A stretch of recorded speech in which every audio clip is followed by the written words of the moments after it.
Everybody, or should I say, hey all you cool cats and kittens. Oh god. Oh. The isolation is getting to me already. Anyway, I am here in the shed today and we are about a week and a bit, like 10 days out from when I filmed my first intro video. And so I thought it would be great to do the next video as kind of an update on my setup and go over some specific things. Also some tips and tricks I've already kind of discovered working in a small space. As you all know, I'm used to working at my actual business studio, which is almost 1,400 square feet. We have plenty of room, I can kind of spread out. And now I'm in a 200 square foot shed. That is very different. And I'm still working on it because I'm not really like doing a bunch of production sewing for the business. I've made a couple of corsets in here so far, but it's a little tricky because all of like our boning is still at the studio, the real studio, along with a bunch of other stuff. So it's kind of a piecemeal thing. Also, I'll show you the chickies because they have gotten so freaking big.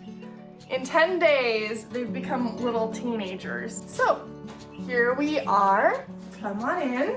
Alright, so the first thing I'm going to show you all is my ironing setup. This is a gravity feed iron. This one in particular is made by Sapporo. I like these for two reasons. The first is that, oh, you can't even see it. Well, if you look up there, you can see the water tank. That holds at least a gallon, I think maybe 2. So you have that much water to go through for steam before you need to refill it. The second thing that I like about them is that they are heavy. This thing probably weighs like 5 pounds. The way these work, if you've never worked with them before, this is the steam button. This one is actually on right now, so I'm gonna be careful and try not to burn myself on camera. But this is the button for the steam. And you hear that? That's the sound of the steam coming out of the holes at the front here. So it only steams in the front area, which is kind of nice. You can kind of get it right in there where you want it. And then there's a heat gauge on the back. So you can turn that knob to make it hotter if you need to, and then the on-off switch. So they're really simple. They're very heavy, which means you don't have to press as hard. And you got this constant stream of water, which is awesome. The iron lives on one of these silicone iron mats. And it just sits here and it stays on. So you have to make sure to turn this off when you leave. There is no auto off on this, unlike with a domestic iron. You can use regular water in these, but they come with filter beads. So this is a little filter cartridge. The beads in this cartridge will turn color as they absorb like minerals from the water. So they turn a different color when they need to get replaced, which is super handy. And there's the train.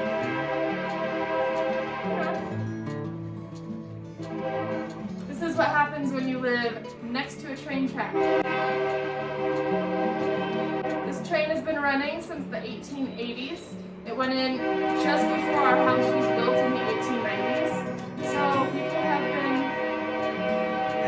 been listening to this here on this property for over 100 years, which is kind of fun.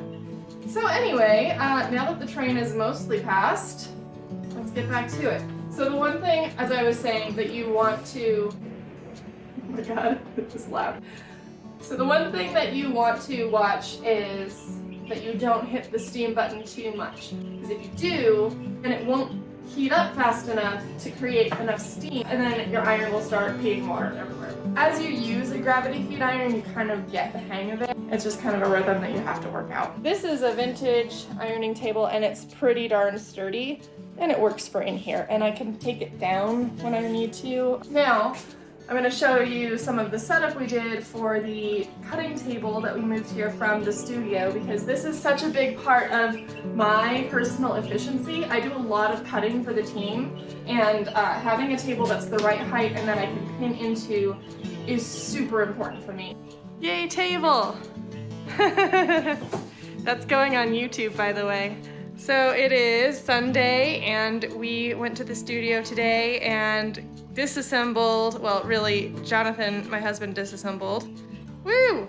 And is putting back together in the shed the small rolling cutting table. And it's on wheels, which is awesome because I can move it around the space as I need it. And it's a table! So this is constructed out of, as you can see, the 4 uprights are 4x4s. That is mostly so that we could mount wheels to the base of it simply.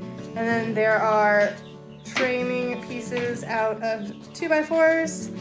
The top is just chipboard. And the shelves are, what is that stuff called? Melamine? No, that's not melamine. It's MDF? Yeah. It's like an MDF sheeting. I don't know. It's that thin board stuff. I don't know. I sew. I don't build stuff. Except when I do. And then on top of the chipboard there, we are going to add those panels that are back in the corner.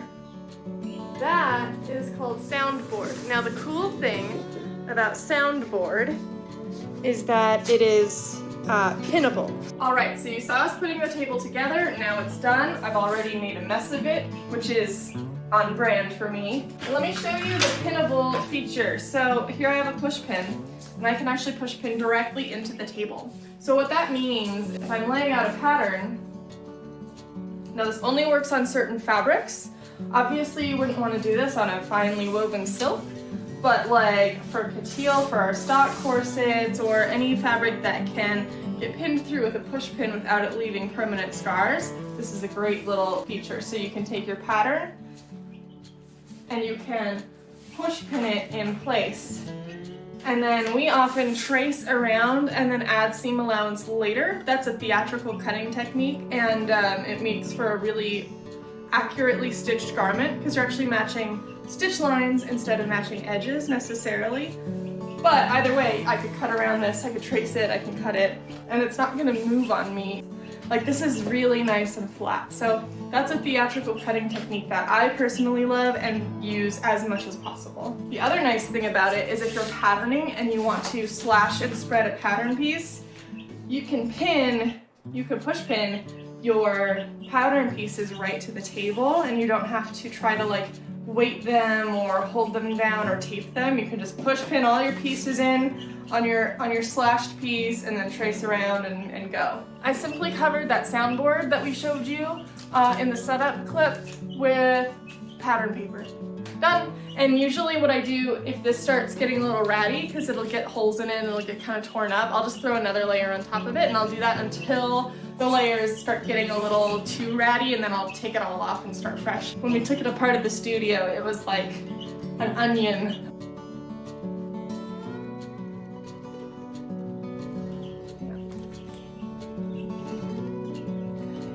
Okay, I'm super short now so that I can be in frame with Mr. Argyle.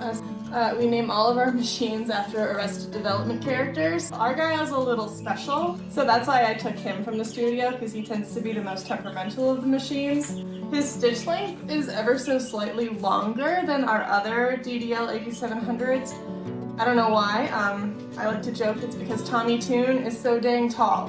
This is a Juki DDL 8700H. The H stands for heavy duty, and what that means is that the feed dogs and the presser feet and everything is just a little chunkier than the standard 8700s. But what I love about this machine, and industrials in general, is the speed and the power. So this thing can zip through multiple layers of couture like butter. It is just a straight stitch machine, so it only does the one thing, but it does it very well and very fast. I'm super spoiled. When I work on a standard domestic machine, I'm like, pedal to the floor, like, can we please go faster? There are some cool features about industrial machines if you've never used one before. And if you're a home sewer or a hobbyist, you probably haven't encountered one of these machines like in the wild. If you are a theatrical costumer or a professional in the fashion industry, you probably know all about these guys. For those of you who are new to the world of industrial machines, there's some features that are cool. So right over here we have a bobbin winder. So it can wind its own bobbin while it's stitching. Some of these machines come with built-in computerized systems that can count stitches and like keep track of productivity and all sorts of stuff. This is not that machine. This is just a basic machine head. So that's what this part's called. This is the machine head. And it's like all metal, super heavy. It just does straight stitch. You got your stitch length adjustment here, back stitch here, tension. You can adjust the pressure of the presser foot. Now the other cool thing about this guy is, like many industrial machines, it is self-oiling. What that means is that this oil pan will last for a good long time. Now they say to change the oil at least once a year.